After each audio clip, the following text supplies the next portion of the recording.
Good afternoon, my Real News Midday TV family. Welcome back to the channel for another news update for January 18, 2024. And in the news this afternoon, Norwegian woman robbed and sexually assaulted in St. James. The police are searching for a man who robbed and sexually assaulted a Norwegian national at a gunpoint in St. James. The incident occurred about 10:30 Tuesday night. It is reported that the 31-year-old Norwegian woman and a man from St. James were about to enter the front gate of their guest house when they were pounced upon by a man armed with a handgun who demanded their belongings.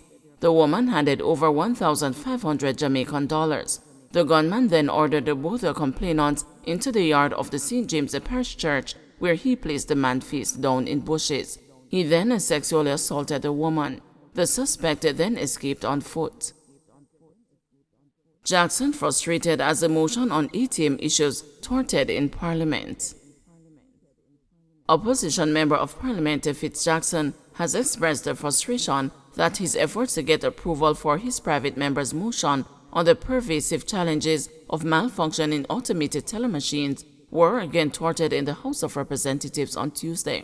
Mr. Jackson is seeking to have the Economy and the Production Committee of the House convene a meeting with representatives of the Bank of Jamaica to investigate the matter with a view to determining the steps to be taken to mitigate the effects on account holders.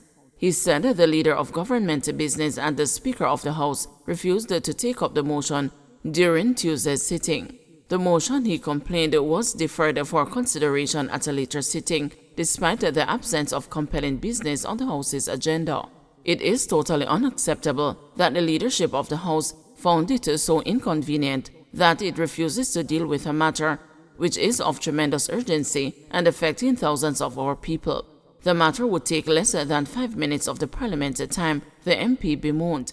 He argued that instances like this are why so many people believe that the government has no real concern for the things that affect their lives on a daily basis, and suggested the leaders of the country must do better. Following the approval of the motion, it would move to the Economy and the Production Committee for discussion, where stakeholders including the Bank of Jamaica and the banks would be invited to comment. Mr. Jackson said the continued deafening silence of the Minister of Finance and the Bank of Jamaica on the inconvenience and hardship faced by the public in relation to ATMs raises serious concerns about their commitment to addressing the pressing issues affecting citizens across the country.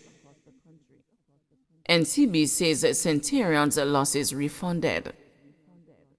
The media report of the 105-year-old National Commercial Bank Jamaica customer Vincent Wilson, who had money fleeced from his account, has left many citizens calling for justice on his behalf. The news has learned that the senior's case is much more intricate than previously reported in the media. Television Jamaica reported that $5 million was taken from Wilson's account in a single transaction. However, reliable sources say the $5 million was invested in NCB capital markets by Wilson and a relative in February 2023. Unfortunately, and what has seemed to have caused consternation for the elder, his savings account was fleeced in June 2023. The matter was reportedly noticed by the bank and related to Wilson, with a full refund issued. The source said the bank opted to refund Wilson due to his age to spare the senior citizen the distress of having to wait the stipulated 90 days to have the matter investigated. NCB confirmed the refund of the fleeced funds in its media release on Wednesday. Mr. Wilson's losses were fully refunded in June 2023. Our team has also been in touch with him, and it was confirmed that the matter has been resolved, the NCB release said. The source did not confirm whether the funds were fleeced by internal or external sources. Founder and executive chairperson of the Caribbean Community of Retired Persons, Jane Lorichin, also indicated via the association's formerly Twitter page earlier yesterday that she had been reliably informed that the senior citizen was fully refunded by the bank. Speaking with the news on Wednesday, Lorichin said while she could not name her source or state whether the source is within the bank, she was satisfied that the refund was made months ago. I have also asked the TVJ reporter to do a follow-up report with the bank, Lorichin said. With the changing dynamics of the financial sector, the source suggested that senior citizens employ the services of a trustee to help manage their affairs and find a trustworthy family member to assist them.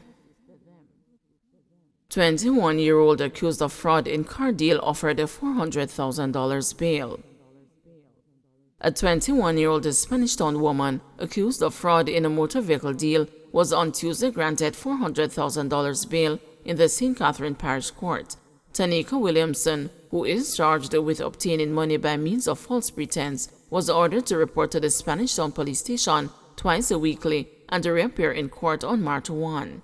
In applying for bail, her attorney Denise Hinson argued that her client was naive and it was a relative who defrauded the complainant and used her account. Allegations are that the complainant paid $2 million for the purchase of a motor vehicle. No vehicle was provided and the funds were not returned. The matter was subsequently reported to the police and the accused was arrested and charged.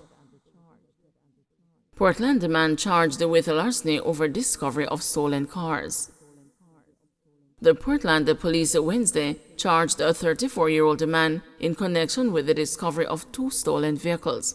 Tajon Hunt, a construction worker of Hope Bay in the parish, was charged with 2 counts of larceny of a motor vehicle. The police report that a team was on an operation in Kenwood, Hope Bay on Tuesday when 2 Toyota Probox motor vehicles were found.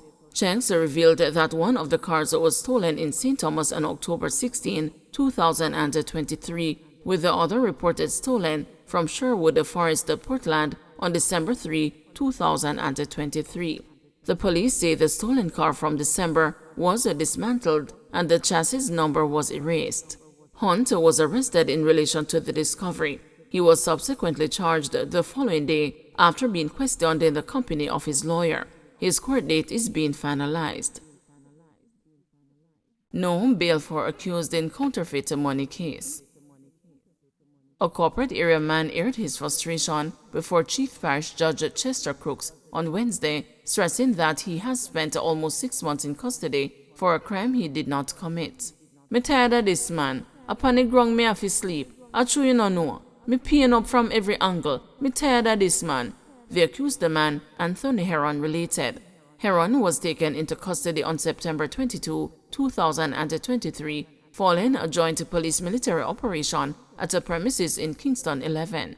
Allegations outlined in the Kingston and St. Andrew Parish Court state that 2 9mm rounds of ammunition and $105,000 in counterfeit notes were found in a room allegedly occupied by Heron. "Me tired to tell them say me no have nothing to do with it. And on my house, me just a stay with somebody. Me can't search up the man's place," he added. Prosecutors contend that they are not opposed to offer Heron bail, but there is an issue with the verification of the address said to be his grandmother's, where he indicated he would reside. Heron, who was subsequently charged with unauthorized possession of ammunition and the possession of counterfeit Jamaican currency, provided the address and the contact of his mother. The matter was adjourned until January 24 to facilitate the verification of the second address provided by Heron. He was remanded in custody until then. Prosecutors shared that the case file is incomplete as a statement from the Bank of Jamaica is outstanding.